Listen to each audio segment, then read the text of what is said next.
Bonjour, assalamu alaikum. On a tendance dans l'islam contemporain à, je dirais, à vouloir halaliser le monde. Et là, je pars d'une anecdote, mais on va venir bien sûr sur le fond même de la question. J'étais un jour lors d'une tournée de conférence en Indonésie, donc quelque part, et j'ai voulu acheter une bouteille d'eau. J'achète la bouteille d'eau et je vois dessus marqué halal. Quel était le besoin de halaliser l'eau? Est-ce que l'eau n'est pas par nature pure? Alors, revenons aux fondamentaux. L'imam al-Ghazali nous parle de al-bara'a al-asliya, c'est-à-dire de l'innocence et de la pureté originelle.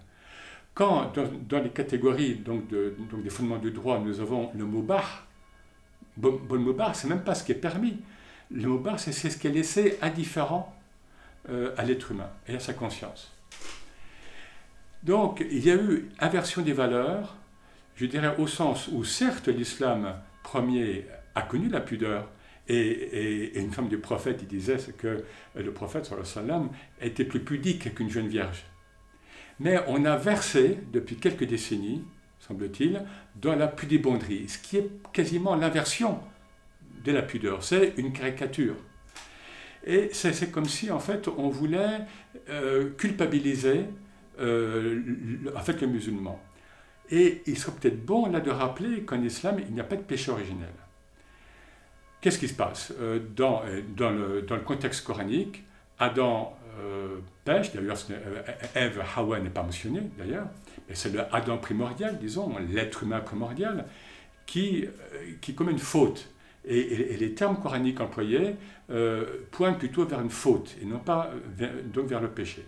Bon, je passe donc le détail, il faute, il y a chute, la chute, il y a juste un verset sur ce, bon c'est vraiment très très court dans le Coran par rapport à la Bible, il y a chute, mais la chute n'est pas en islam une sorte de malédiction. Jamais. Pourquoi? Parce que la faute, je suis toujours dans l'épisode coranique, donc le scénario coranique, la faute est rapidement pardonnée à Adam. Il y a chute, certes, sur terre, dans la dualité. Là, donc, Adam et Ève se découvrent, hein, et toutes les dualités apparaissent. Hein, le chaud, le froid, le bien, le mal, tout ce qu'on veut, alors qu'avant nous étions dans l'indifférenciation, dans le divin. Mais dans le Coran, toujours, donc il est dit que la chute d'Adam s'accompagne d'une huda, d'une guidance.